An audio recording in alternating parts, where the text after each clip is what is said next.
My grandfather and my father had both told me to be caring for what we used to, what was, I can simply call our great mother, an easiest description. And we never had much word for the forest. It was sort of like the all to us. And we would say, when you, Grandpa used to say, when you go up there, you be quiet and you sit and you don't think, and you will eventually, after you may be called meditate up there enough, you will be transformed. You'll be either, you'll have something flow into you or you flow out. Much, much like Buddhist thought, I suppose. And so that was our philosophy regarding the woods.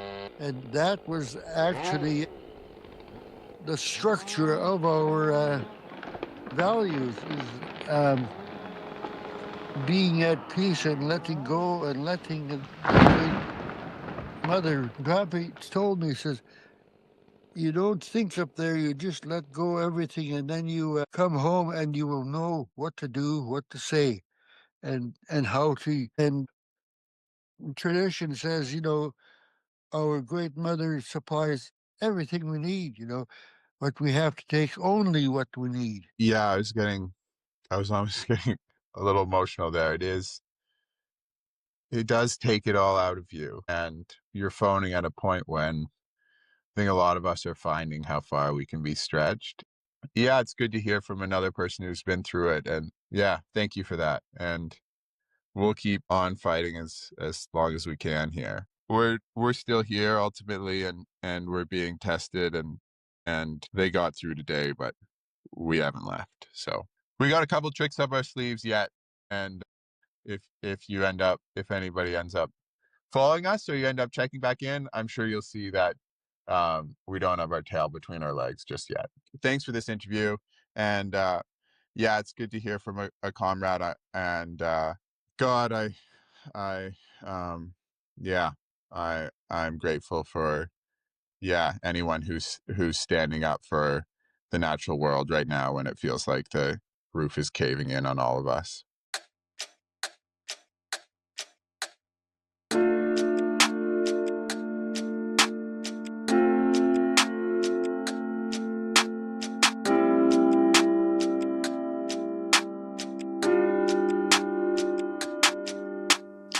Welcome to Truth and Reckoning, a broadcast from CELDF. In this show, we'll learn from frontline organizers and communities fighting against environmental destruction. We'll explore different perspectives and innovative strategies for movement building, the potency and the potential of rights of nature, and effective action in defense of our communities. And we'll share inspiring stories of people working towards right relationship with the land and each other. I am your host, Max Wilbert.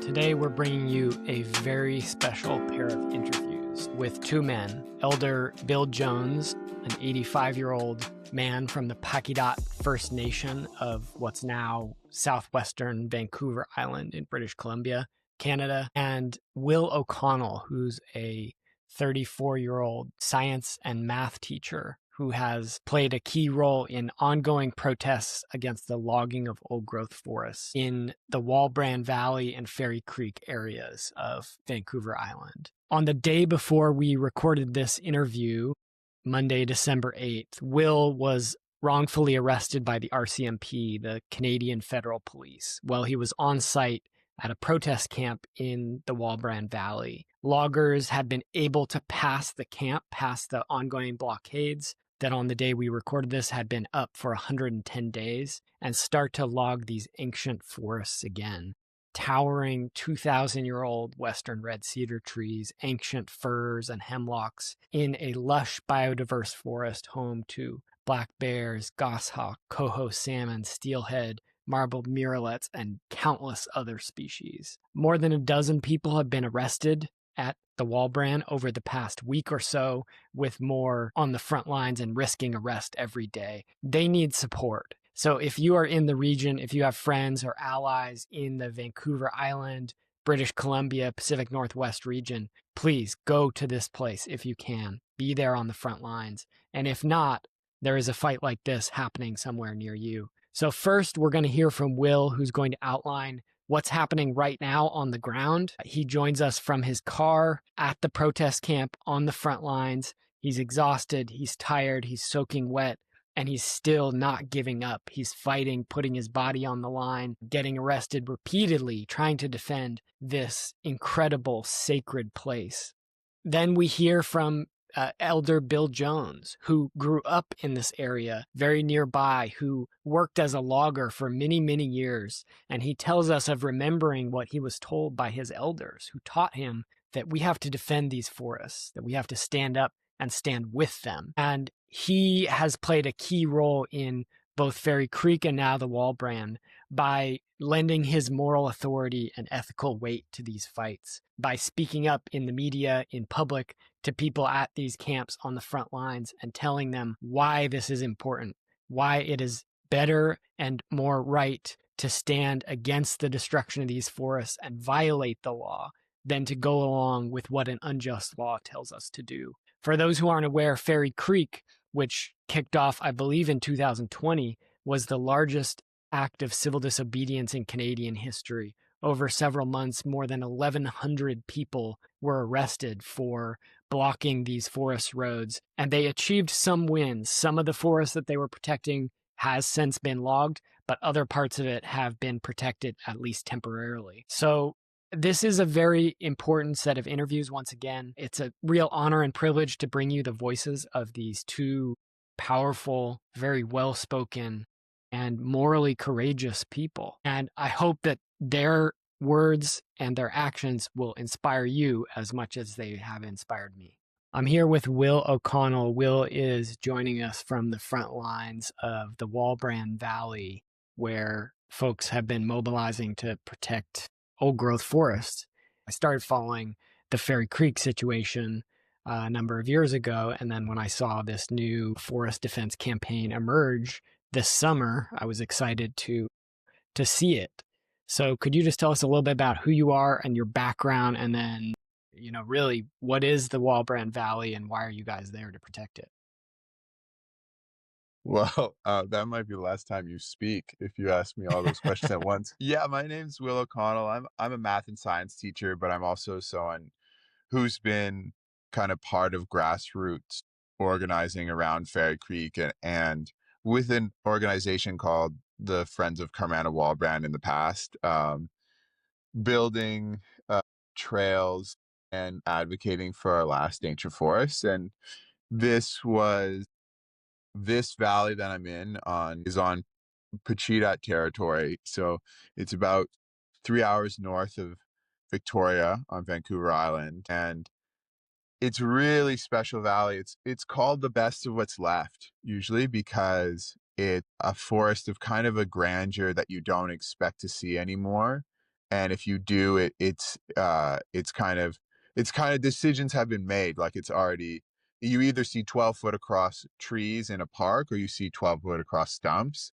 And right now we've got a lot of 12-foot across cedars that are standing, that are at jeopardy of being logged. So we started a blockade to stop the logging of the Upper Walbran Valley, I think 110 days ago now, and it's been a continuous occupation. Today is the first day they've been able to fall trees. So it's the end of our successful stop of them logging that old growth.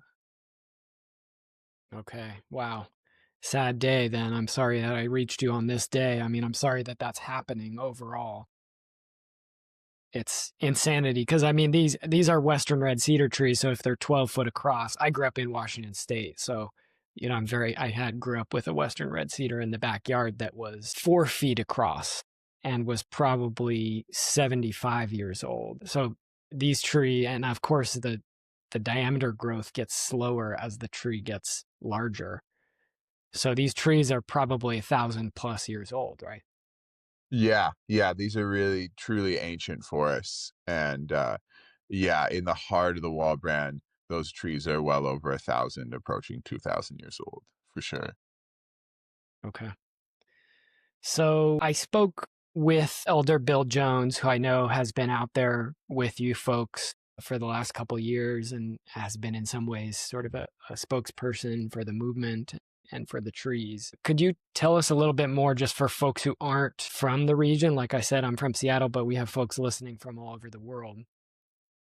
What is really at stake here? Yeah, well, um, to speak just a bit about Elder Bill is that he's really, I guess, just an enlightened man. He's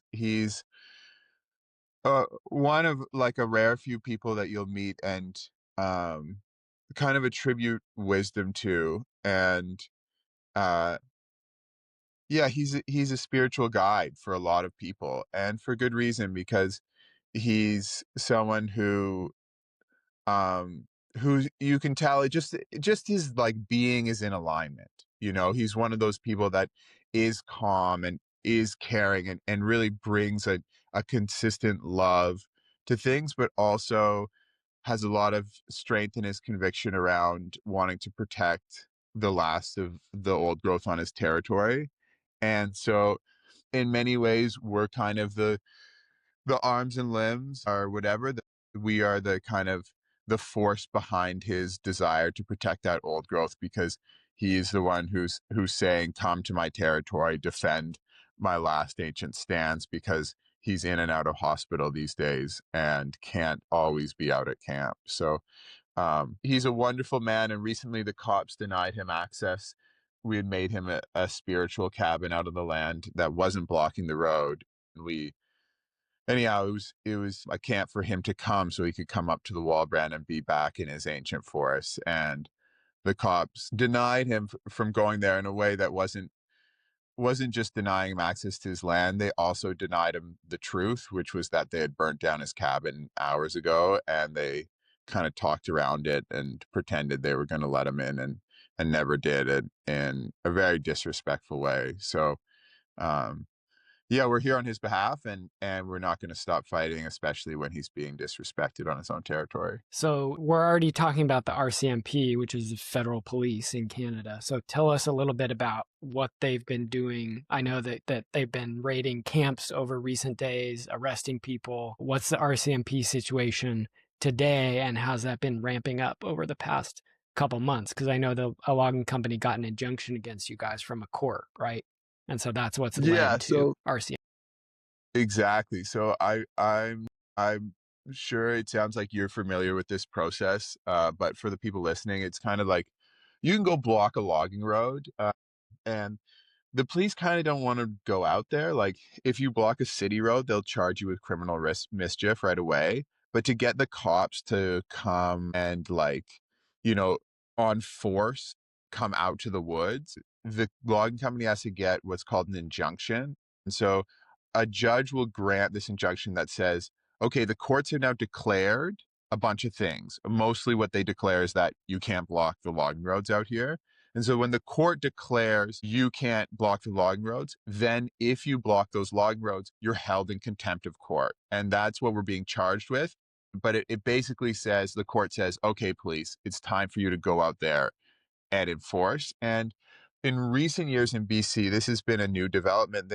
They've created an off branch of the RCMP, which used to be called SERG. They changed the acronym, but I don't really care. And they're this tactical force that wears kind of camo outfits and drives quads and has helicopters, and so they're kind of a mosaic. There's three types of cops that are out here.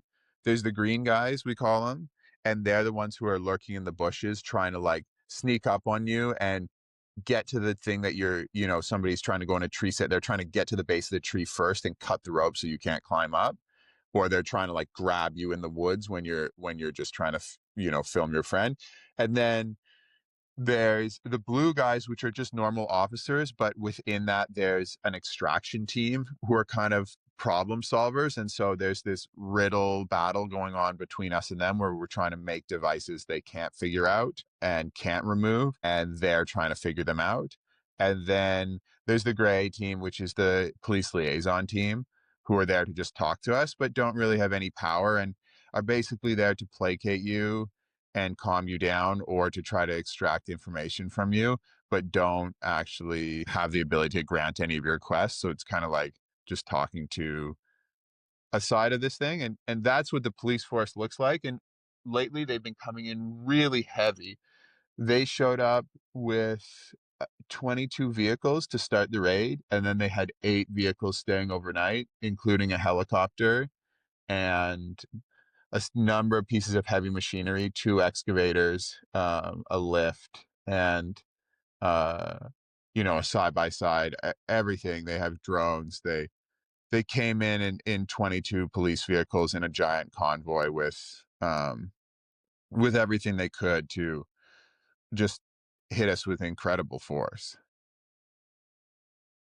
So I know one of the tactics that I've seen on social media is the cantilever. So somebody Uh-huh. suspended from a bridge blocking a logging road. Was that person removed in the last couple days? And Yeah, what they were removed tactics did they yesterday. use? Yeah. Yeah, that's what's incredible is that these tactical police seem to just be allowed to do things that you really would not think like are just so beyond the type of like work safe thing that you see on a day to day. And so to paint a picture, this cantilever is it's a bridge that we're trying to block. So this is one of the riddles, right?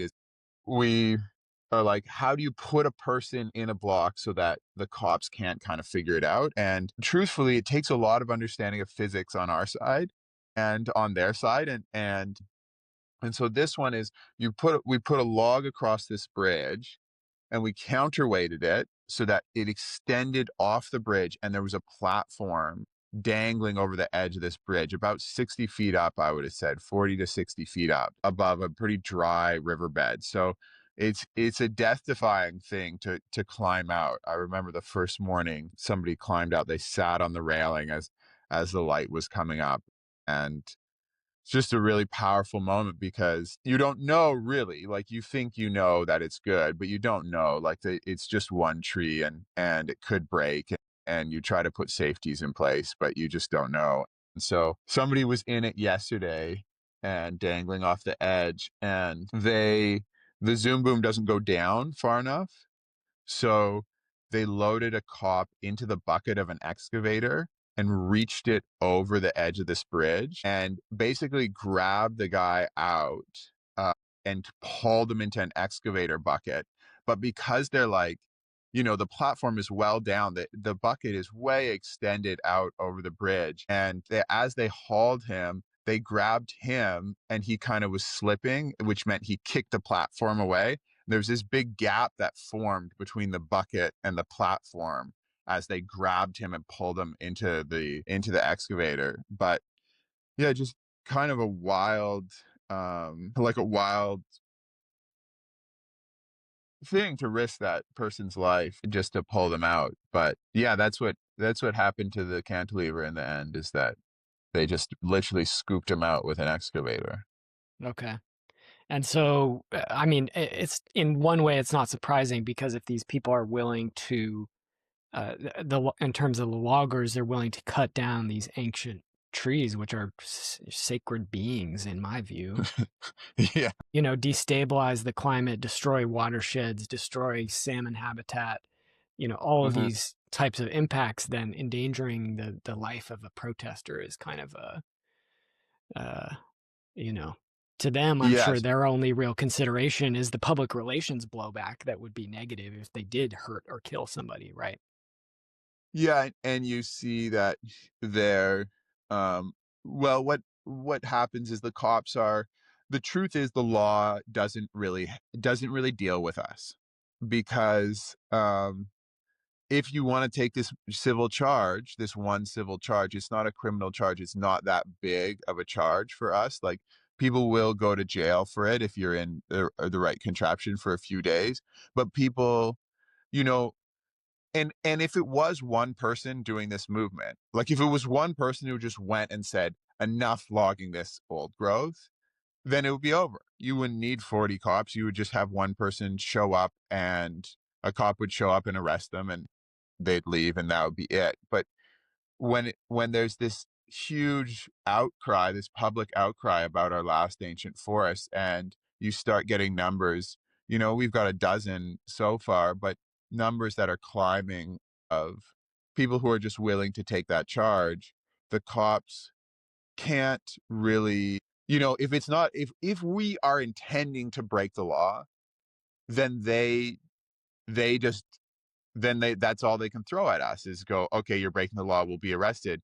But they're playing into our hands, and we're ready to fight this out. And so you see them going above a little bit, like you know they arrested me yesterday totally unlawfully and held me for an hour in the rain, handcuffed, and and then released me because they eventually admitted after spending an hour that it was unlawful to arrest me. And they come up to our camp and harass us, and they endanger people's lives, like that bucket incident, when really that person, you know it's not worth endangering their life, scooping them out with an excavator. You should just wait.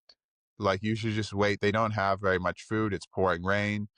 Just wait and then arrest them, because the nature of this task force and the nature of our resilience, they are kind of forced to these extreme measures, which are an abuse of their powers. So I'm here in the United States. I'm in Oregon, and there's been in the past a very strong forest defense movement here in the Pacific Northwest that I know there's been cross-pollination across the border with the movement in BC. So, tactically speaking, I'm not asking you to divulge trade secrets, but in terms of stuff that's already been done or that the cops have seen or Yeah. that was used at Fairy Creek or so on, what tactics have you guys found to be useful out there? I've got the Earth First Direct Action Manual on my shelf right next to me here. Sweet. And what can forest defenders learn from Fairy Creek and from now what's happening there in the Walbrand?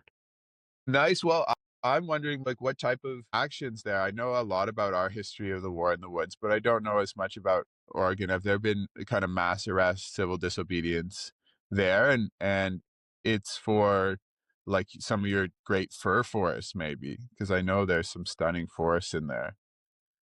Yeah, Can I ask you that? absolutely. Can I Yeah, turn the question around on you here? there have been mass actions, and largely they kind of petered out in the late 90s, early 2000s in the wake of what we call down here the Green Scare, where the government went after these animal rights and environmental movements, in a heavy duty way in the aftermath of 9/11.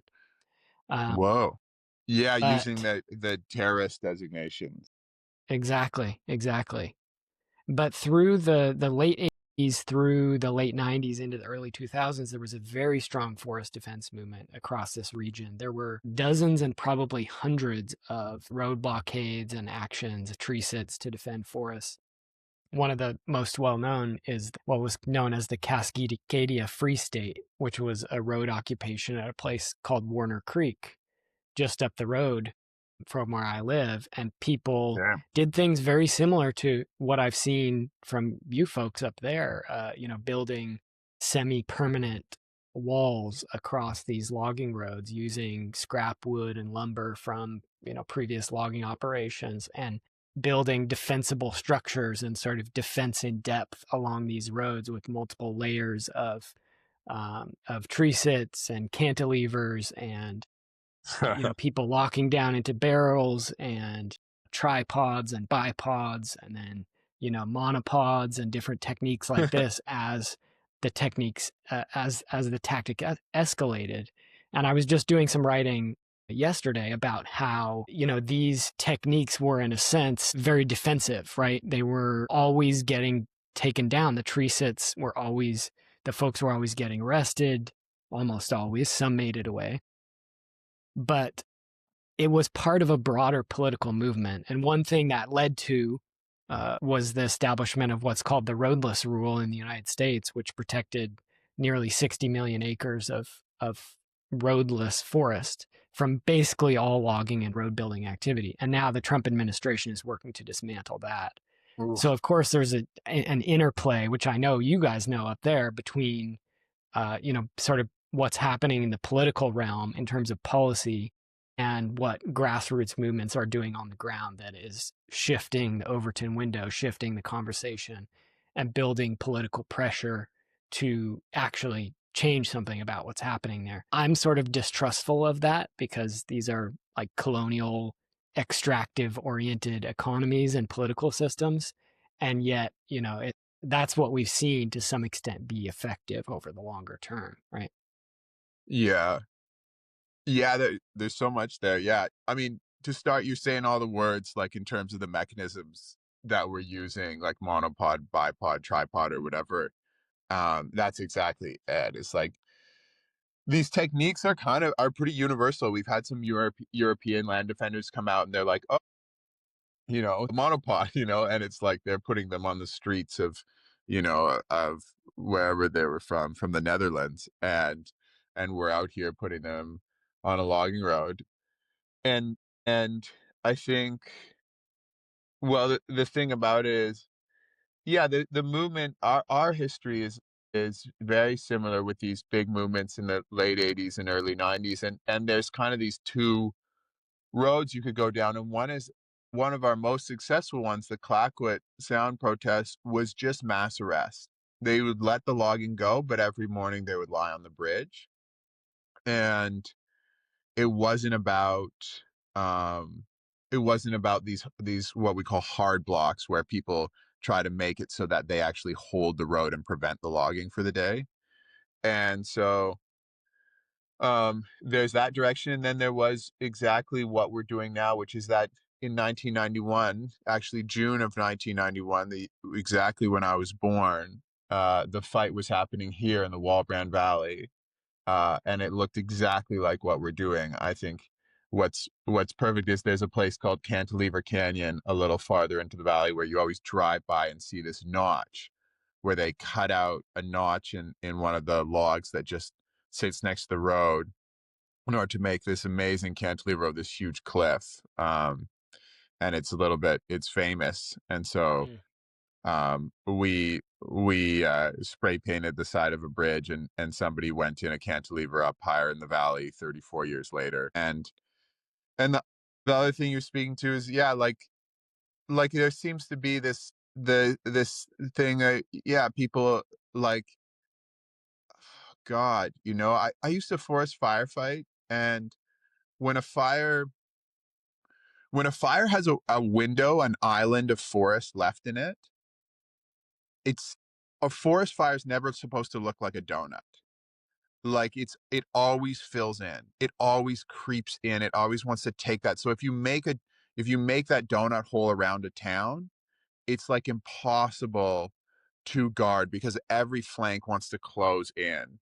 And it's like just hearing this, talking about this, yeah, my dad is leaving. He's waving goodbye to me here and interrupting the thought, which is only half formed. But it feels like it's like this pocket that you want for every single value other than logging. And it's like the system wants to take it. The system wants to close that hole. It wants to complete the final cutting of the old growth. And to see Trump trying to peel things back right where, well, exactly, our forestry minister, Ravi Parmar, just suggested that we should be logging, he calls it stewarding our old growth management areas better and allow cutting in our old growth management areas, which is essentially going to put an end to that system, which is what was designed to protect all our old growth. We're both getting distracted because my neighbor's telling me that their goats got out and I need to go help them put them in. But, I just want to say, I know I should let you go, Will, but I really appreciate what you're doing out there. I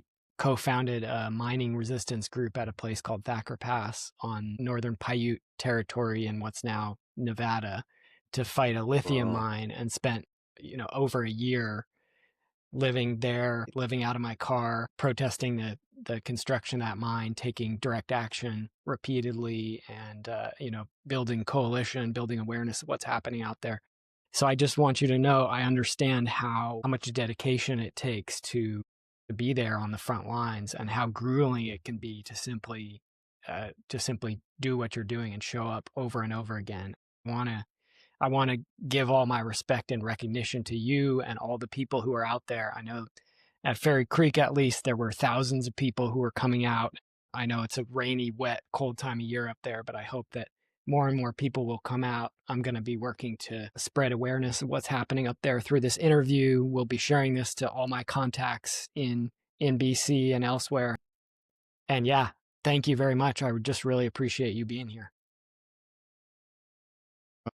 Yeah, thank you. And yeah, I was almost getting a little emotional there. It does take it all out of you. And you're phoning at a point when I think a lot of us are finding how far we can be stretched. And so yeah, it's good to hear from another person who's been through it, and that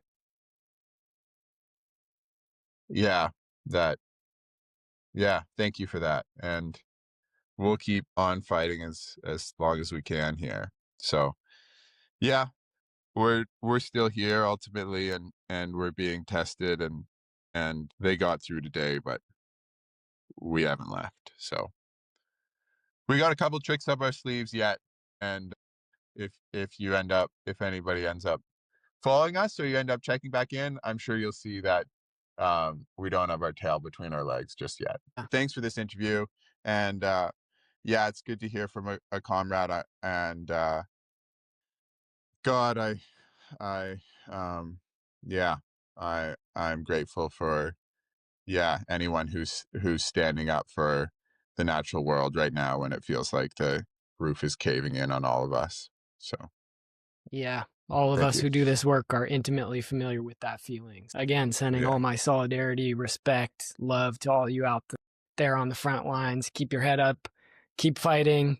We'll be sending whatever support we can muster your way, letting people know, encouraging people to get out there, to donate, to spread the word, to raise awareness, to build political pressure, and most importantly, to take action, whether they're there, and can join you, or are somewhere else, because this is happening everywhere. It's not with 1,000-year-old, 2,000-year-old cedars everywhere, but no matter where you live in the world, some sort of ecological devastation like this is unfortunately happening very close to you. And so that's one of the perhaps silver linings in everything being so messed up, is that there's opportunities for people to intervene in beautiful ways all around the world. And we need that. We need a lot more of it. Once upon a time, we had 57 million hectares of old growth.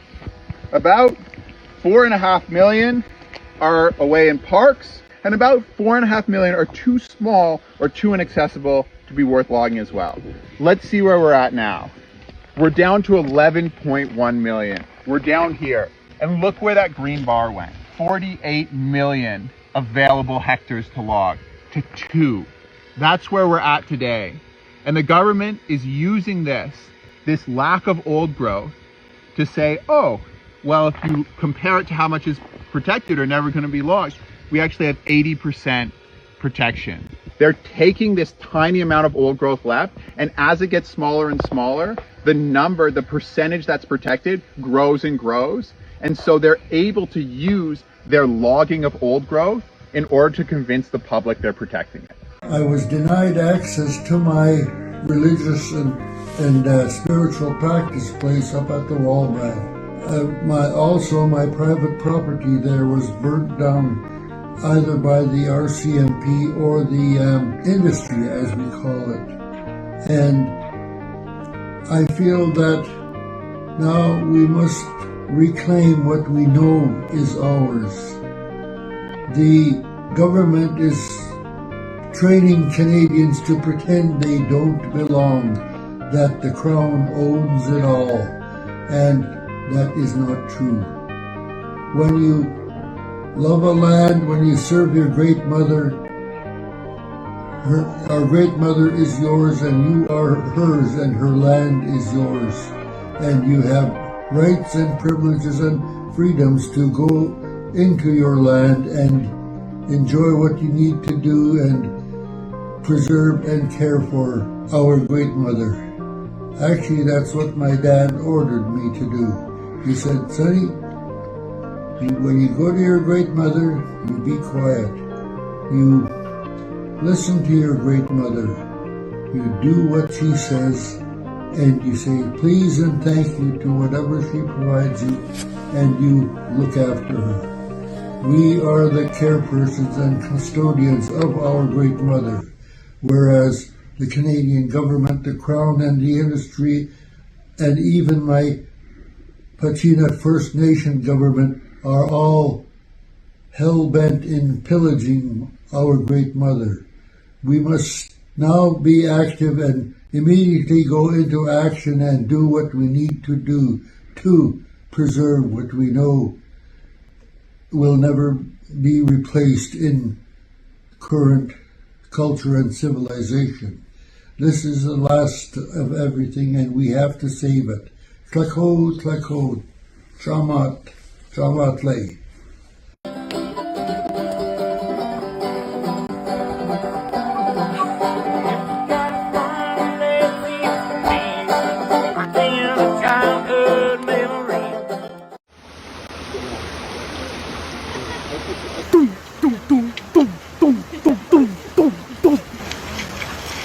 Is everyone filming? Yeah. That's good. You're under detention, investigative detention. You're under What am I under arrest for? Am I free to go? You're not.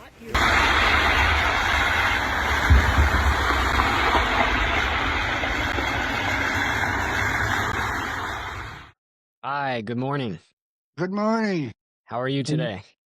Not too bad. Thanks, Max. Yeah, I appreciate you taking the time to meet with me today. Thank you very much. Oh, that's good. Nice to spread the word. Yeah. So I've been talking with folks up there since Fairy Creek happened. I actually was friends with Joshua before that started and was talking to him when that began back in, was that 2020 or 2021? Something like And that, yeah. so I've been seeing your name and seeing the videos of you out there at camp, speaking to people, speaking to the media, and the words that you've written. So I haven't met you yet until now, but I'm really appreciative of you and have been seeing what you've been doing for these years. So thank you. Yeah, I'm still at it. We haven't finished the court cases with the Fairy Creek struggle yet.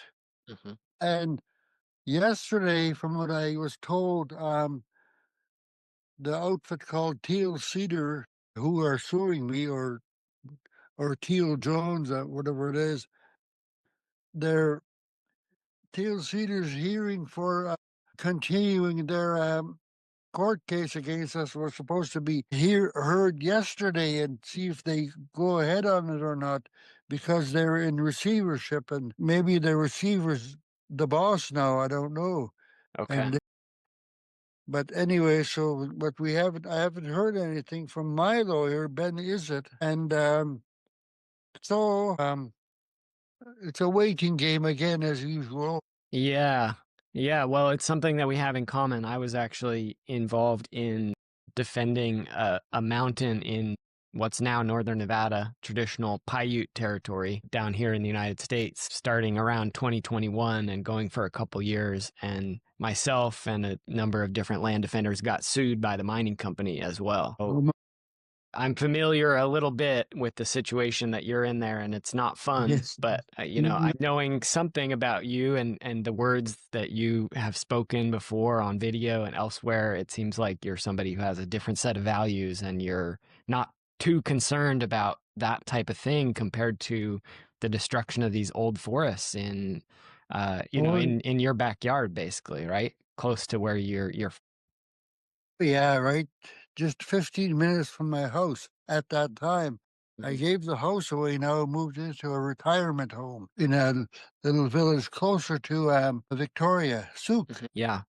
I lived in Bellingham for a number of years, and I grew up in Seattle, so just across the water from you guys. Yeah. Yeah. So, would you mind for people who maybe don't have the background of who you are and where you're from and how you got involved in this? Like, it seems like you've had these values for a long time. You know, what values were you raised with, and how did you get involved in supporting and being involved in this forest Yeah. defense?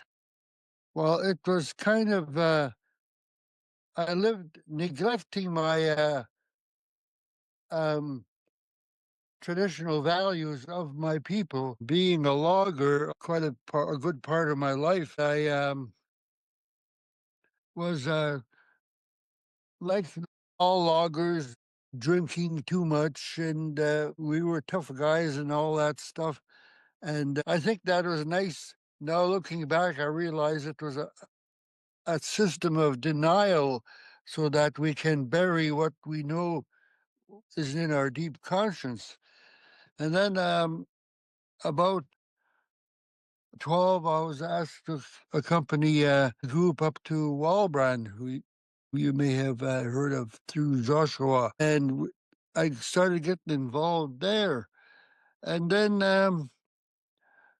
I started realizing that my grandfather and my father had both told me to be caring for what we used to, what was, I can simply call our great mother, an easiest description. And we never had much word for the forest. It was sort of like the all to us. And we would say, when you go, Grandpa used to say, when you go up there, you be quiet and you sit and you don't think, and you will eventually, after you may be called meditate up there enough, you will be transformed. You'll be either, you'll have something flow into you or you flow out. Much, much like Buddhist thought, I suppose. And so that was our philosophy regarding the woods. And that was actually the structure of our values is being at peace and letting go and letting the great mother. Pappy told me, says, you don't think up there, you just let go everything, and then you come home and you will know what to do, what to say, and how to. And tradition says, our great mother supplies everything we need, but we have to take only what we need. And like my people used to fall undermine the roots of a tree, and by walking around it in a rainstorm and singing, and that would loosen the soil on it, and it would fall against the bank, and we'd make a canoe. Most of our canoes were made against the bank of a mountain because it's kind of awkward to explain. It's because it's up the side hill at an angle, and you start a fire on the bottom, and it'll burn all the way up, and it hollows out the tree out for you for nothing. So you essentially keep attending the fire there and burning it out until finally it gets deep enough, and then you can start working on it to shape the canoe with your tools. And the other usage was with with red cedar was that you would do the same thing, undermine what we used to call snags, that's split top cedars, and the canoes were made out of solid intact trees, whereas our houses were made out of what we used to call snags. They were split multi-topped cedars, and we would again walk around it and undermine its base, and it would fall over, and we would use the slabs off of it to make our houses. So acquisition of material was, you know, not as hard as people thought. Now looking back, think it was. So that is the basis of our basic structures. And this yellow cedar we used all sorts of stuff up there, I suppose. But our lives weren't all that complicated anyway. We lived our lives around making things out of naturally occurring things, plants, roots, and that make our baskets and whatnot. So it wasn't a very difficult life for the coast people, because once when you got your basic structures built, I was talking to an anthropologist friend of mine up at UVic, and she did research on the hours of work that the average coastal Kwakwuzweth, they called us, wherever we called her, so Kwakiutl, West Coast Indians here, we worked 3 weeks a year after we got everything. So we had the life of Riley. We had our canoes. We had to learn to maintain our canoes. At numerous ways, and I didn't find that out until I was up every creek of all things. We get pitch from trees and glue the splits in our canoes together with that. Mix it with sand and pour it in there, melted. Life was so easy. And so the philosophy of and the value system was centered around the simple transformation of naturally occurring things, making canoes out of, it was easy. So it wasn't as labor intensive as we thought. So that was men. And poor women, it would be a workhouse thing for women, from dawn till dusk every day, they have to look after the village, provide food, make all our implements and that. And the men would make big bowls and all that jazz for eating. So life was quite simple. And our residencies where we lived was quite simple, and it's kind of an awkward problem to only anthropologists can understand it, some of it, because all the ghost people from around Souk all the way up to Cayuga, one from one end of the island to the other, had 4 or 5 different dwellings, and the women were the bosses. They would say, "Okay, we can't find too much plant food here. Let's move up the coast a bit to our other camp, or up the river." And they would say, "Oh, so this plant is starting to ripen up there. Let's go up there and live and get these plants, because I have to plug in my darn iPad." No problem. No problem. So life was really quite a bowl of cherries for the men, but the women would be busy picking berries, picking roots, picking everything all day. And the marriage system was even not noted too much. And my mother told me how it was, because she grew up in a village in the Barclay Sound up here, up till she was 12 when she was put in the boarding school. Yeah. So Mom told me that's the way they did it, because she remembers moving from camp to camp up till she was 12 or so. And then they all got put in the boarding school and buggered up our family structure. So that's essentially what the basic of our lives were. And that Mom said that we were a singing people. We'd get up in the morning, we'd have the good morning song. We'd even starting the fire, we had song for that, she said. Cooking, preparing food, the women would have their songs, and greeting people.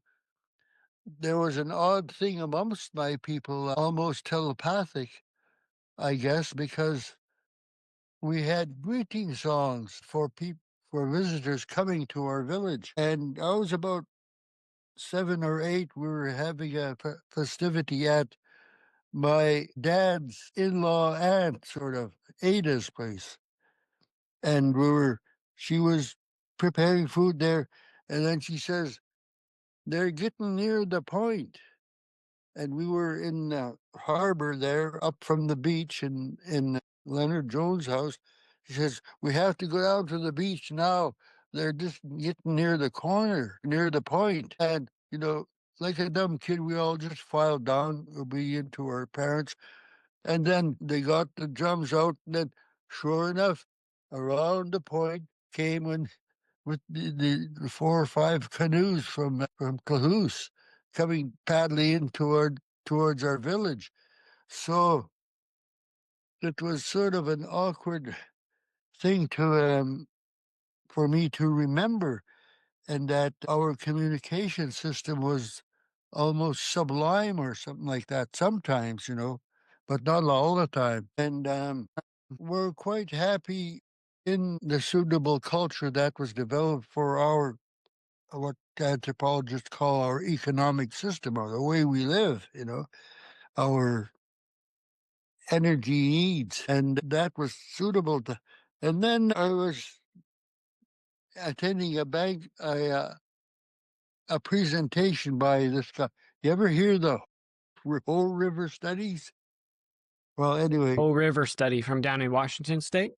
yeah, an anthropologist was giving his lecture on it, on his thesis, and he had wrote a book on his thesis, and he was giving a public presentation of it, and he told me that he chronicled the dig at the Whole River Cave there, 5,000 years, and he figured that the layer upon layer that built up there told what foods we were at.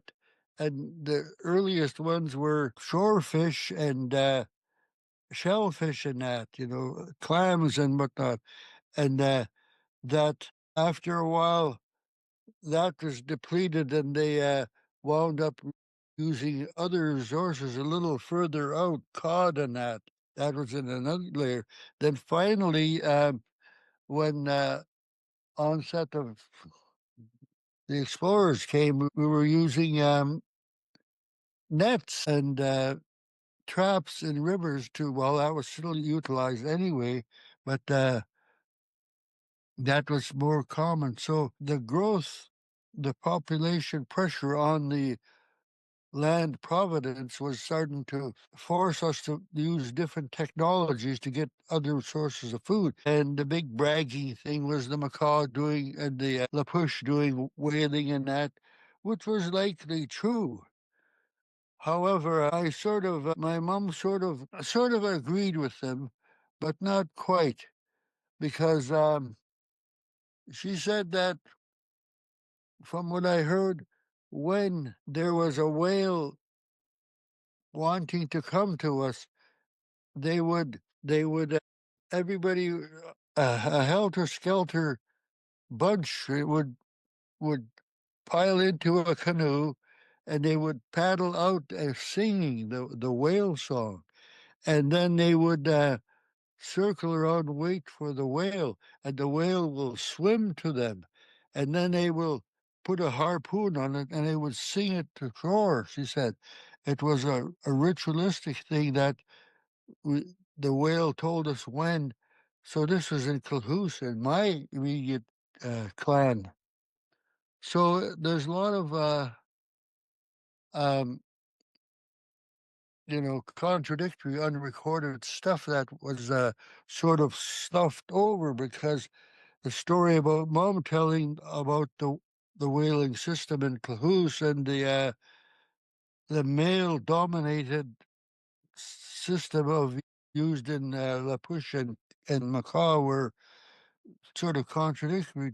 Mom said that boys and women used to go out there paddling, and there would be one harpooner, but she said it's usually the biggest guy who could lift that big harpoon up, those heavy 4 or 5 inch thick U or something like that. So I can blab forever, I suppose, but meanwhile, we're talking about um, that's the basic structure of our people then, but that was all gone, and my people lost everything. There's no language.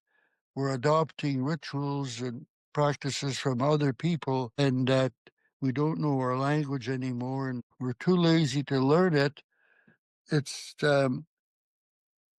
it was sad, but that was what I feel is what I call the total victory of the Indian Act, where were totally destroyed the Pacheedaht First Nation culture, language, everything gone. Even our name, actually, what happened was the Pacheedaht First Nation was sort of a name given to the Indian agent by survivors of the plague. Grandpa told me, he said that what happened was the after the plague, they wound up in Port Renfrew. The Catholic priests came along and baptized all of us Indians, and so that was fine. And then the Indian agent came, and this all happened quite quickly. Grandpa said, and that the Indian agent came along and he asked them, "What what's the name of your people?"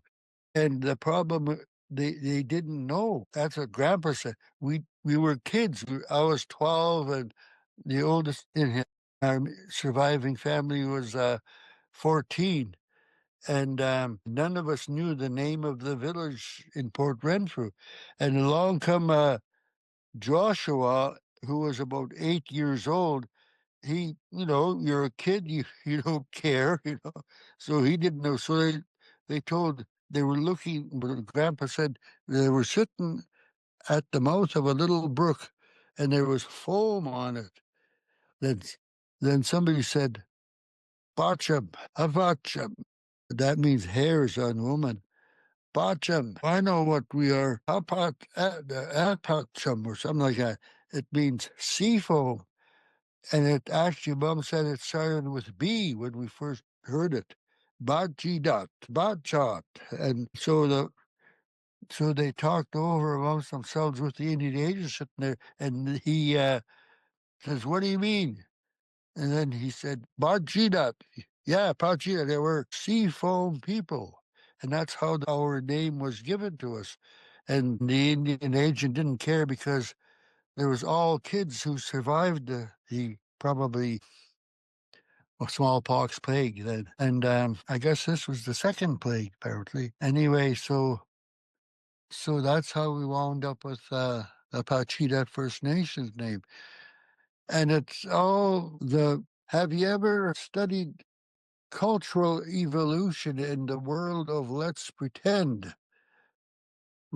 Especially I found that out in my people, we invent a romantic folklore that this is what happened to us. We're people of the sea folk, we're the peaceful people. Well, actually, sort of. And that evolved, said that we were born on that island, and they made stories out of that. So we've been busy here, and I'm still busy now with the latest struggle. Thanks to, we all owe Joshua, our scout, our watchman, our observer.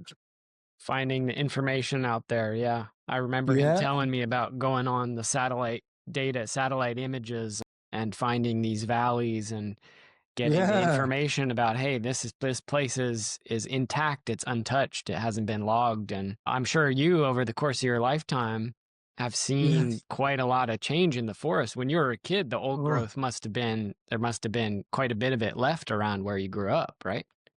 yeah, there was miles and miles of old growth, and it all was big stuff.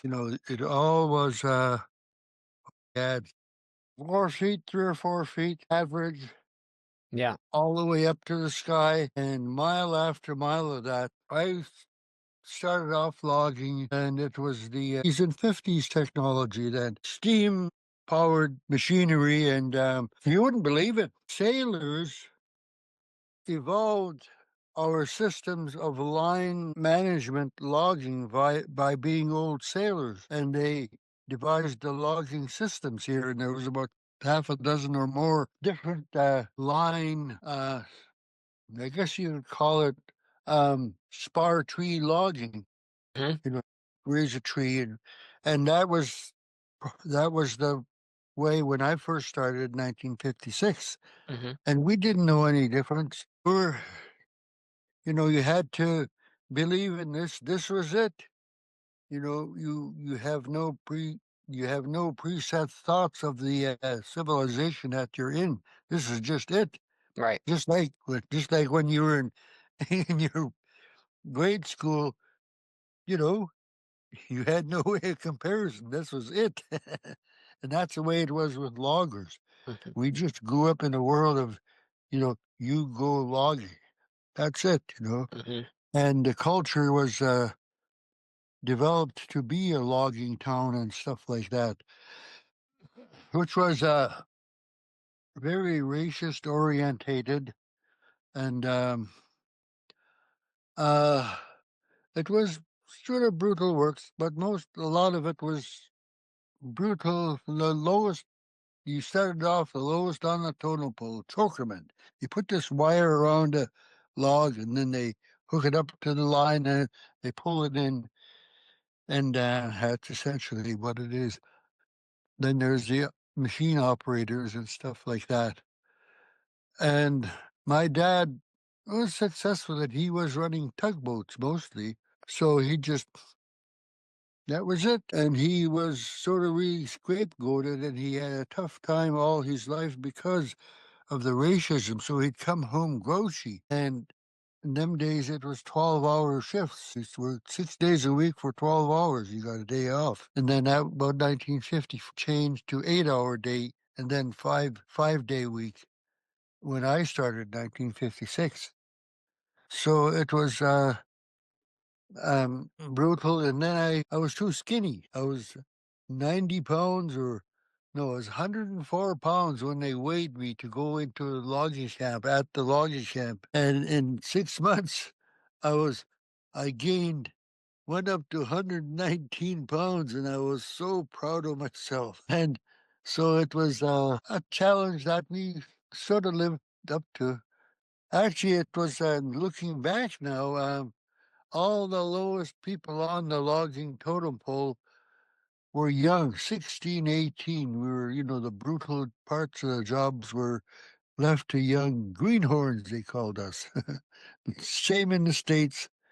Actually, logging systems were pretty well similar in the States, except that technology advanced faster in Washington State than in Canada. We started using steel towers in the mid-50s or something like that, and they didn't come till Canada till about the mid-60s. Anyway, so our racism was the basis of our oppression, I think. And Dad and Mom suffered from it after having our language and traditions destroyed in the boarding school. We were put in the workplace to do the menial jobs, Indians set the chokers, period. That was it. Or you push the logs around on the water, your boom in or whatever. So it was an oppressive life that when you grow up in it, you don't know the difference. You don't you don't know the wage structure and you don't know how much a faller is or how much a machine operator is. You only know your chokers. So, and usually you're never let to know. So unless you nose around. And then if you start digging into the facts of your life, you're branded a troublemaker. So it was an oppressive lifestyle. And even the loggers were sort of, I was telling you about my first job, Bear Creek. There was put in the bunkhouse, 4 on one end, 4 on the other, with a stove in the middle. And it was about the size of a rail car. Well, anyway, there was German, Greek, Italian, I forget now, 4 or 5 groups fresh from Europe. And we were all 16, 18 years old. And they got to be friends with a Polish guy. And he was just learning to speak English. And he was trying to learn to speak English with me. So after work, I'd be busy in the bunkhouse there teaching all these young refugees English. And the first thing they wanted to know, you teach me to swear. You teach me to swear to you, Billy boy, you teach me to swear. And, well, okay. He said, look at him. And I say, you Greek plick. No, I say, you Greek prick. And then, and then I tell him, so he'd say that, you Greek plick. And then I say, you say to him, you wop asshole. I always remember that my lessons in English, starting, that's the first lesson. Little language self-defense, huh? Yeah, yeah. Yeah, nice. So, and it was a poignant time too, I think, at times, because we learned mobility, and I went to Vancouver, forgot what I was doing there. But anyway, I was at UBC. This is in 56 and 63. I was walking down the road in the UBC, and hey, Bill, huh? I turned around, and it was the Polish fella. He had no Hungarian. He was Hungarian. He had to run for it from the Hungarian Revolution when he was just 15 years old. He made it, and they were very brutal with the refugees in them days. They used them for basic labor, gun fodder in the economic cannons. So all the kids are stuff there. But anyway, he was from, I guess, a middle class up intellectual family, and he wound up going to university. And I says, oh, where have you been? He says, oh, I'm here now. She said, they kept me here because he was studying here, and they just kept him on. And that was in the 60s. So there was lots of poignant stories like that throughout my life. No, it's really good to hear these stories, Mr. Jones, because it's the history of, your people and the changes that they went through. Like, it's happened so fast. You're talking about, 2 generations, the Yeah, changes from, your mom knowing the old stories and the old ways that, that she heard from her elders, I'm sure, and yeah, probably was raised in some of those ways, right? And that yeah, all changed in 2 generations, basically. And oh now it's yeah, to the point where I read a recent article that you were interviewed for about the fact that some of the First Nations in the area have gotten into the logging business. That's not a new thing, but yeah, that change from the old ways of living there, living in those simple ways that you were talking about, making the canoes and the houses, yeah, and now you have outside corporations and some of the First Nations partnering with them to log these old growth. yeah, that's right. We colonialized. We yeah, actually, this is an old trick. Apparently, it happened in Kenya. I was told about it while studying in history book. The British, on their way out, they knew they were done there, so they were training a political elite to look after the British investment interests when they left.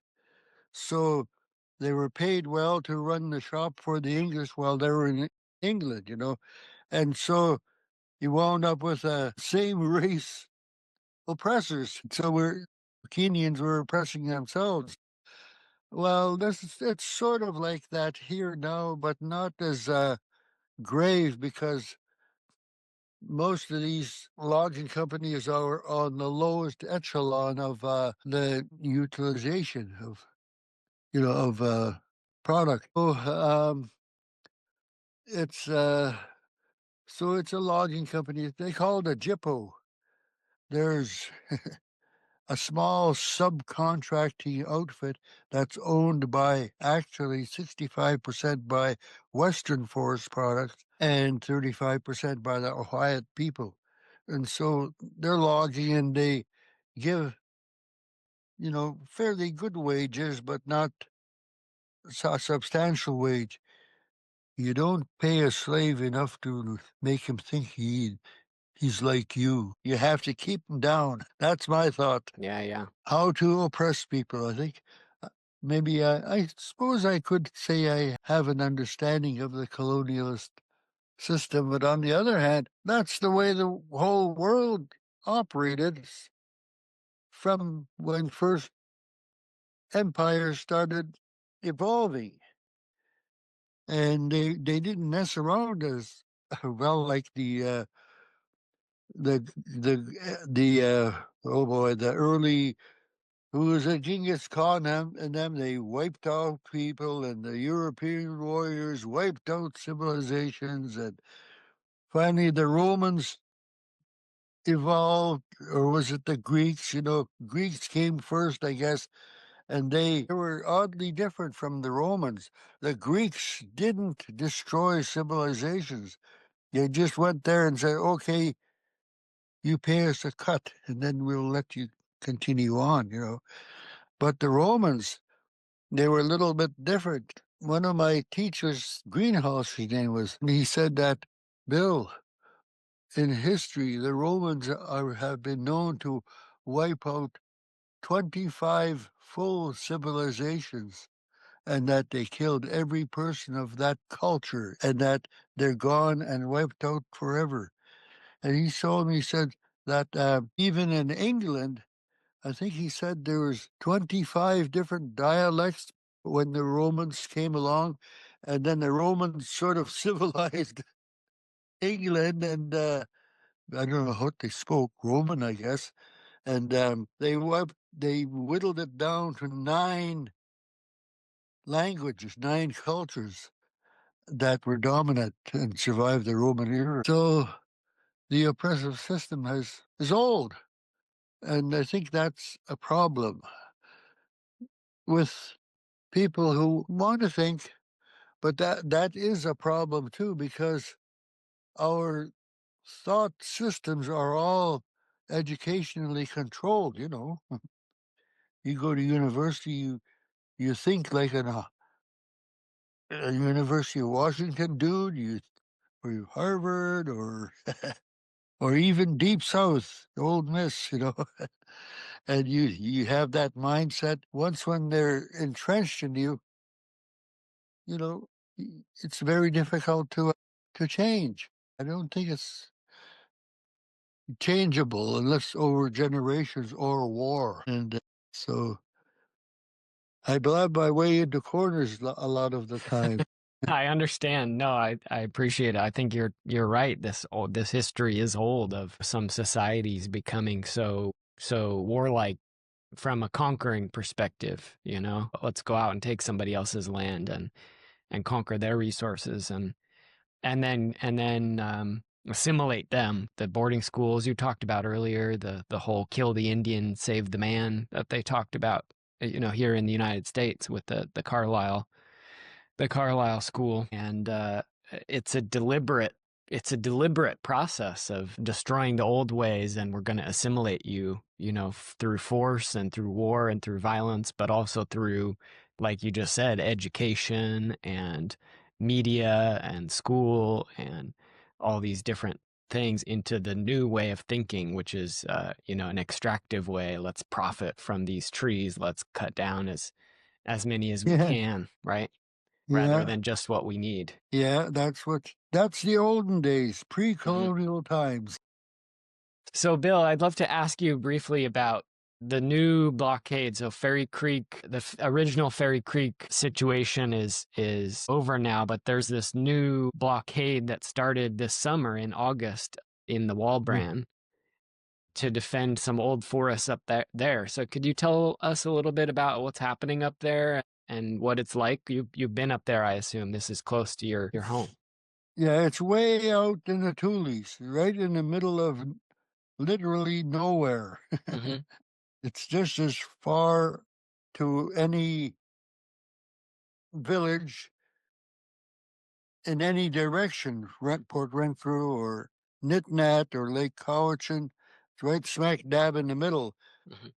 in very pretty rough roads, all gravel. And so it's not accessible as it was in Renfrew. And I think that's a problem. Location is its isolation is its drawback, and so it's more difficult for kids to get up there. They have to stand on the road and hitchhike. Most of the kids are usually don't have a car or have a very dilapidate jalopy, the olden day talk. And so it's a pondersome situation there. And Will, you probably know Will, or through Joshua, heard of Will O'Connell, yeah. And he's up there, and Celine, something the other, French girl, and they're sort of organizing and providing and soliciting funds to keep it running. It's here, see the bright light flash here? This is fire drill practice. They said you don't have to do anything. Just sit in your room. They're testing the fire drill system. And the door is locked, so I can't go out. Well, you can open the door, but you have to pull real hard on it. Anyway, where was I before? With Will and Yeah. and the Providence. No, that was fine. It all started off quite nicely up there, except that what happened was a homeless First Nations woman went up there. Her name was, she calls herself, what the heck is it? Anyway, she has two names, and she wanted to take over, but she was very argumentative, and she didn't have, she's a Cree from way out somewhere, and didn't develop communication skills to interact with white people. So she got there with her small group, and they wanted to be boss, and they wanted to take over the camp and run it in her way, And most of the kids that are up there, like even me, I ain't much of an Indian or custom and traditions or songs or anything, but I do know that our connection is basic, subliminal, and that it's the forest. But she doesn't have that. And so she doesn't have the same intimacy that the whites have developed there. The land defenders have developed this. They became Aboriginal. They became, one voice at the conclusion of one of the talks that I gave at what they called then Salmon Camp. He stood up and he says, I know what we're doing here. We are re-indigenizing ourselves. And there's, I don't know, 150, 200 people around him, and they all gaped at each other, and we all realized that, yeah, that probably is it. My thoughts didn't exactly say that, but I, my soul accepted his statement. I sort of understand that girl who was hell bent on. Well, she wasn't really hoping to destroy the camp, but I think she was willing to take over at all cost. But she doesn't have interracial communication skills, especially with upper middle class white people who cough up the money to run the joint. Whereas myself, all my life, I have been not quite rubbing elbows or having good associations with white people, but I was given an understanding of how steep this world is and how you have to develop a communication skill to address and talk to them. And like myself now, in as much as I have been a normal Indian, I was given the lessons and thoughts, but they didn't coalesce in me until I was up Perry Creek. So, but uh, Logan, her name is, she's the kingpin in that First Nations movie, and she's maybe sort of mentally ill, but I think she's just angry. It's sort of like uh, there was this podcast or something. This guy was on YouTube, and he was explaining how he evolved into being a Republican, and he said he was driven by his dissatisfaction and anger with the world around him, and he wound up sort of in the blame game, and he wound up blaming the Democrats, And now it has been a blame game all through along for uh, they did it. Those are the dirty rats, and that's what Logan developed, and it's very difficult. He said now with Trump going crazy, I realized that he said it. It was greed and selfish. It was mostly selfishness that drove me to the right and to make a living. He was working fast, so he sort of gave me a feeling of the dissatisfaction with a lot of people in the States, much like Logan. That is another aspect of Moa. I think he had little red books on insurrection and all that shit. Mao, yeah. And I sort of glanced through it and it didn't fizz in, but I realized that that's what actually a psychiatrist said that too. He said, you don't have to understand what's the matter with you. You just got to. He's a tapist guy. He gave a ritual to his clients, and he did tapping his head, face, and he said, I deeply and truly don't. As I learned to love myself, I don't know what's the matter with here, but I got hurt over here, and I accept it and love it. And that therapy, I think, is effective. But like all therapies, they don't cure you. And I think that is a problem with mankind. We have a selfishness, ego on one side, and the truth on the other. And how to balance that is a dicey game because men are very good at that. I wanted to throw in this thought that one of my favorite historians currently is a guy named Casagrande, and he does talks on pods and whatnot. He went through the evolution of First Nations civilization from South and Central America. They started off in Peru, northern Chile, and they immigrated up. And he said that they were learning how to utilize and farm. And my thinking is, I bet I know who taught them. Their wives. Okay, so they got good at it. Then they got healthy and tough. Then they got that strut, and that strut is the death of man's own civilization, and it gets carried away in greed. And they got to, of all places, where the Mayans lived, and they collapsed and died because of climate change and their own greed. They started killing all the Indians around there, and then they collapsed. That civilization disappeared. And then another group came along, forgot what it is. I never remembered all these names anyway. And they did the same thing. And then Cortez or whoever he is, that Spanish destroyer, that's a good mistake.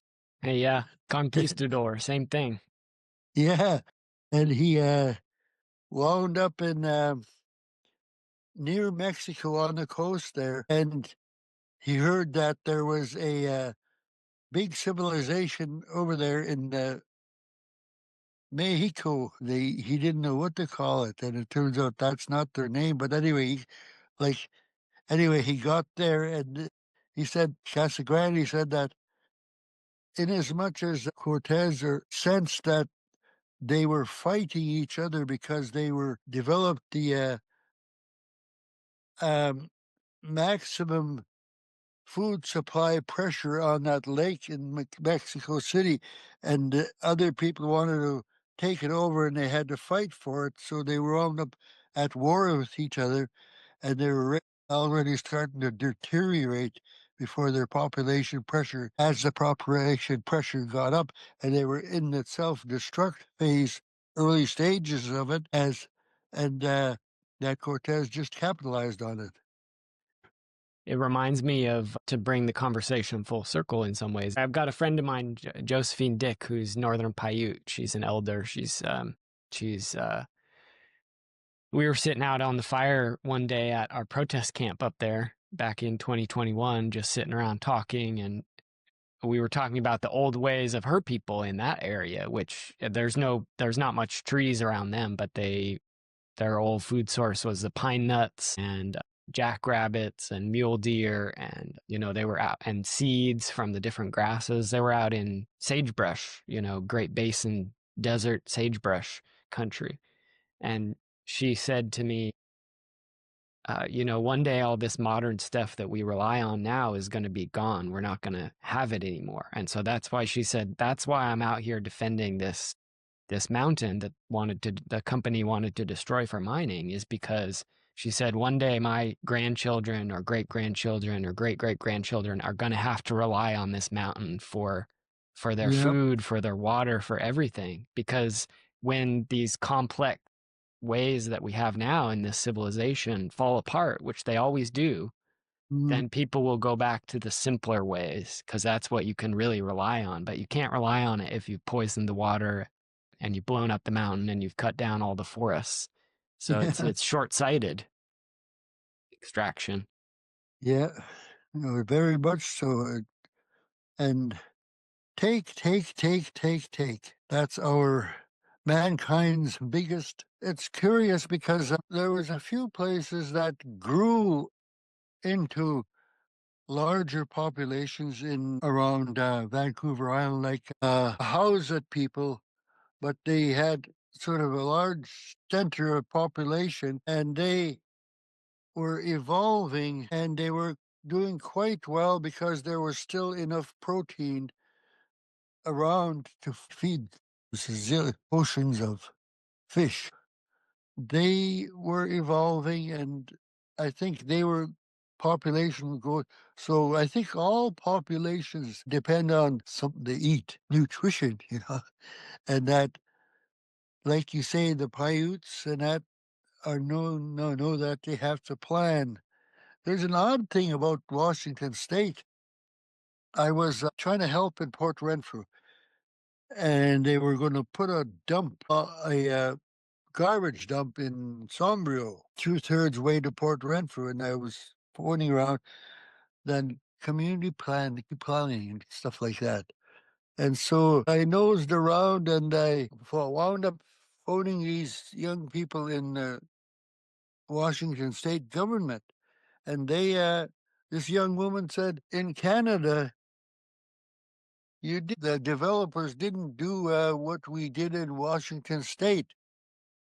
They didn't develop good roads first. And I guess they understood the Romans. You got to get there if you're going to be boss. And so she said that the government always has been concentrating on making good accessible roads, but like any other growing city, garbage is our main concern now. And so that's how I wound up with talking to her, and how the Highway 101, 99 were all built before the villages even got there, thought of, and they made it straight through virgin forest, stuff like that. And there's remnants of it, like Forks, remnants of the preparation days. Well, let's just get up to the present day with the camp that's up in the Walbrand. So a court granted an injunction to the logging company in September. And then a couple weeks ago, on November 25th, the RCMP raided the camp. And I believe they arrested a number of people. The camp rebuilt, and people are still out there. From what I understand, there's currently somebody hanging from a platform off the side of a bridge, blocking one of the roads up there. And I think December 2nd was the 100th day of the blockade. So I know they're calling for people to come out and support them in person at the camp if they can be there, if they can get out there. I know you said it's in a remote area, but I know there also are people supporting in many other different ways by donating or making phone calls to politicians or writing and raising awareness of these issues in the media. Do you have any message for people who want to support or get involved in this? Yeah, yeah. I had quite a turnout on what I said on pleading for support, put on Facebook and Instagram, I think it was.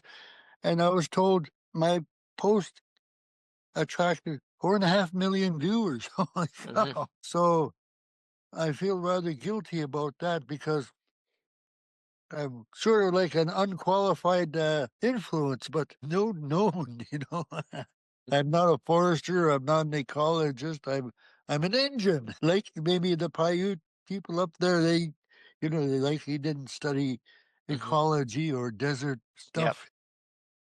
Yeah, but sometimes the people who've been to too much school, they think they know more than they actually do. Speaking of ego, speaking of arrogance, like you were talking about so much here, sometimes I think it takes people who are humble and, like you just grew up in a place and were told by your elders, this is the way to be, this is the way to live in this place, because that's how we used to do it and it worked for a long time. It doesn't take a PhD to see what's going wrong up there. Yeah, that's right. Yeah.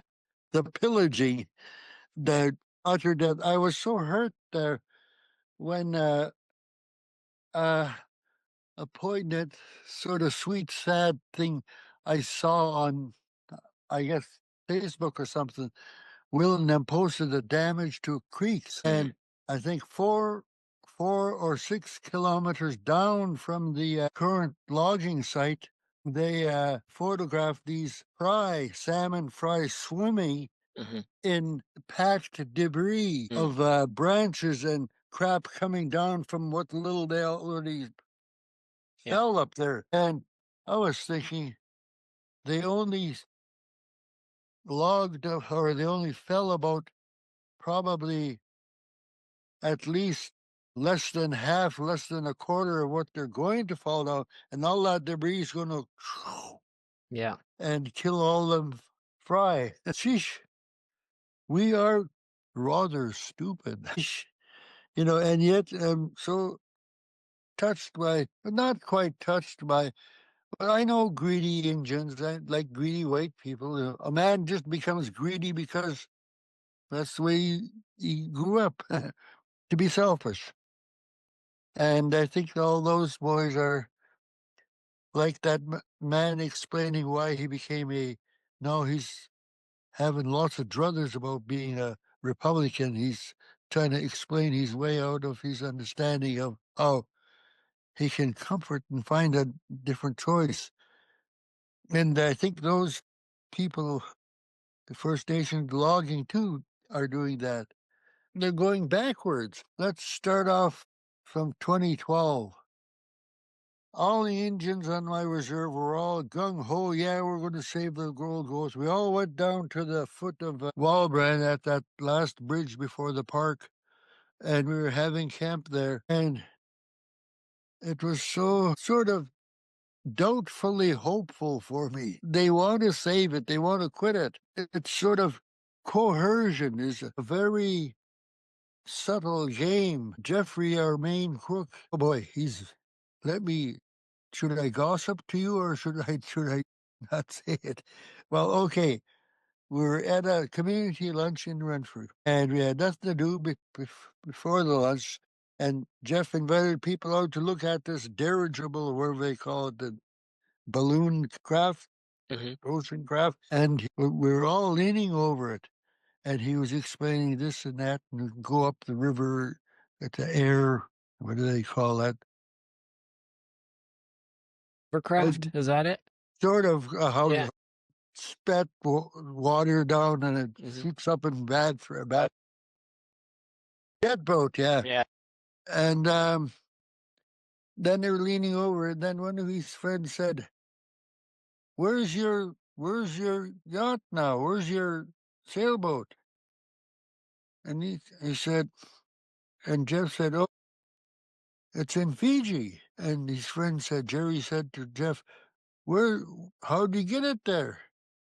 Did you sail it? Nah, we shipped it. A 40-foot yacht, and it was in Barbados or someplace down there in an English-speaking colony down there on the east in the Caribbean. Anyway, they shipped from there to, and I was thinking, holy fuck. Years later, now the Canadian tax money paid for Jeff and Helen's yacht that they bought down there after selling the land that they bought there. And then they got tired of it was getting too populated in wherever they stayed in their holidays, and they shipped it all to Fiji. And I was thinking, Jesus, a live aboard 40-foot yacht, all supplied by the Canadian government, shipped by the Canadian government, anchored by the Canadian government. And I cried the blues to a retired corporate lawyer here. You may one day meet him. And he said to me, Bill, he says, came right from a corporate lawyer. He says, this money to keep people happy is peanuts, he said. In other words, it's just loose change to the profits that the corporations make in their, much like there's in southeastern BC, just close to Washington State or something like that, there's a proposed copper mine from these Indians on the lake there. A lawyer friend of mine said he's doing the assessment and whatnot for the Indians. And he said that the company offered them $3 million. And, as any other lawyer shrugged, say, well, what's your proposed profit? And they said, about 95 billion. And I scratched, said, what percentage of 95 billion is $3 million? And I think it's about 0.03 or 0.003% of that. So the overhead of corrupting people is throw the dog a bone, And so that's why I'm so sort of not quite appalled at this world, but realizing the scope of it. And I've actually been given good insight to it, but it didn't fizz into me. I was a nice kid. I was 19 years old, looking for spiritual guidance and all that shit that a 19-year-old does. And I was drinking, get drunk, go to church and that. And then I wound up in the Young People's Union of a United Church in Canada here.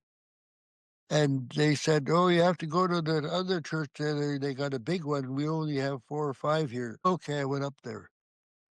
And we became friends.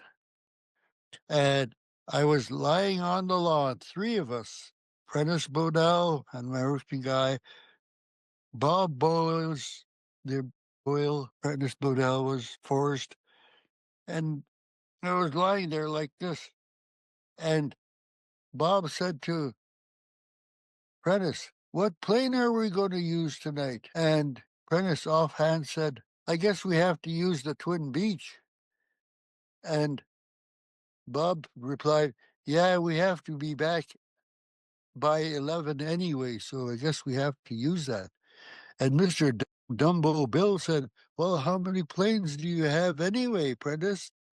And he said, Dad, hello there. Am I in trouble? I'm just going to take a look at your sink. How's that? I'm going to reseal your sink. Okay, thanks. Okay, June. Anyway, it wasn't for years. I didn't realize how steep this world was, but I was given a experience in the very unfathomable mountain that we have to climb to get in with the rich. And I was an orderly looking after his retired brigadier general, and I was bitching and complaining, I forget what as a drunk is, and I was bad. No, what's the matter, Bill? What are you mad about? Grumble, grumble, grumble, grumble. I don't know what I was mad about, and told him to, and he said, Bill, you're on the bottom. I'm on the top. My family has been on top for 800 years, and we're not letting it go, he said. So be happy, he told me. That didn't sink in until, lately. So that is why I have a retirement understanding of how gargantuan the rich people's profits were, and still are. I guess we can wrap up, Mr. Jones. I thank you for taking the time, and I appreciate you telling the stories. We've got a lot. We've got a long way to go, and you're right about that. I'll Like say. the amount of ideology and the way people's thinking is wrapped up in that greed and ego and position, social status. It's going to be hard to overcome, but I think it's so important that we work for it, and that we make the stands and stand up, especially for those places like the Wall Brand, like Fairy Creek, Oh, that yeah. are Yeah. irreplaceable unless you wait thousands of years, and even then you're not going to get what was there before. Yeah, that's so true. Sweet, sad, sort of. Yeah. Well, thank you very much. I really appreciate it, and hopefully I'll see you up there at some point. I haven't been able to make it up to the camps, but at some point I hope to get across the border and come up and meet you in person and meet everyone else who I haven't been able to yet, and do a little bit of a contribution in person to what's happening up there. So thank you. Thank you, Max. And I'll be keeping an eye out for you. Okay. Take care. And call me anytime you want. Before I might not cry the blues as much as I have. I understand. Okay. Thank you. Talk to you soon. Thanks. Yeah. Bye-bye. Have a great day. Bye-bye. You too. Thanks.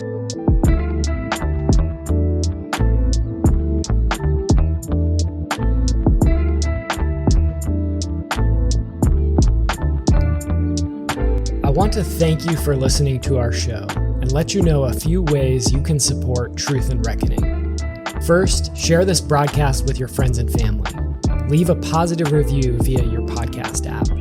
Visit the Truth and Reckoning YouTube channel and leave a thumbs up and a comment. The full scope of the work of CELDF, including this show, comes with a financial cost. So if you're able to make a donation, go to CELDF.org. That's CELDF.org. But most importantly, our goal for this show is to empower you to take action. So the best way you can show your support is to get involved with your community and protecting the place where you live. Thank you very much.